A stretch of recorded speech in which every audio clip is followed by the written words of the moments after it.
भारत उन्नत मिसाइल प्रौद्योगिकी के विकास के साथ अपनी रणनीतिक क्षमताओं को मजबूत करने के लिए महत्वपूर्ण कदम उठा रहा है।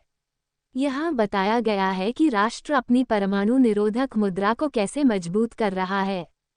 रक्षा अनुसंधान और विकास संगठन DRDO वर्तमान में शक्तिशाली K5 पनडुब्बी लॉन्च बैलिस्टिक मिसाइल SLBM विकसित कर रहा है। इस मिसाइल की प्रभावशाली 5000 किलोमीटर की रेंज मूल रूप से भारत की बैलिस्टिक मिसाइल पनडुब्बियों SSBN की पहुंच और जीवित रहने की क्षमता को बढ़ाएगी।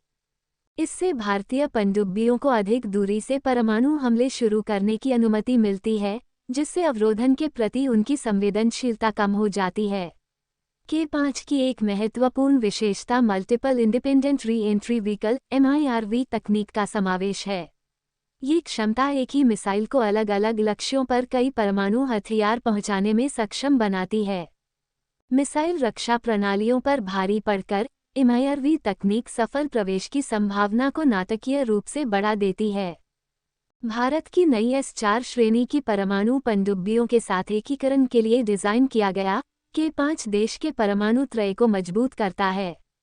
ये तिकड़ी जमीन, हवा और समुद्र से परमाणु हथियार लॉन्च करने की क्षमता भारत के परमाणु शस्त्रागार की विश्वसनीयता और उत्तरजीविता को काफी बढ़ा देती है।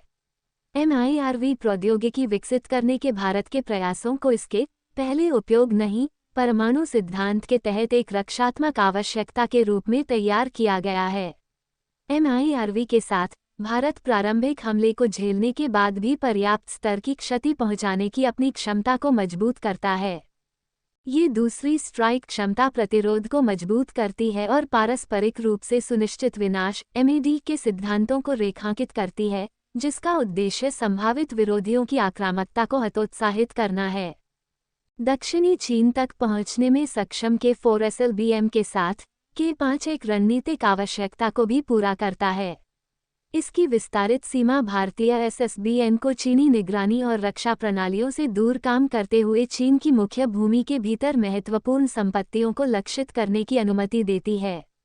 ये परमाणु हमले के परिदृश्यों में अधिक उत्तरजीविता और लचीलापन प्रदान करता है। भारत का K5 SLBM और MIRV प्रौद्योगिकी का विकास एक जटिल सुरक्षा वातावरण में अपने परमाणु निवारक को मजबूत करने के लिए एक सोचा समझा कदम है। आधुनिकीकरण का ये प्रयास विश्वसनीय सेकेंड स्ट्राइक क्षमता, उत्तरजीविता सुनिश्चित करने और आक्रामकता को संभावित विरोधियों के लिए कम आकर्षक विकल्प बनाने के प्रति भारत की प्रतिबद्धता को मजबूत करता है।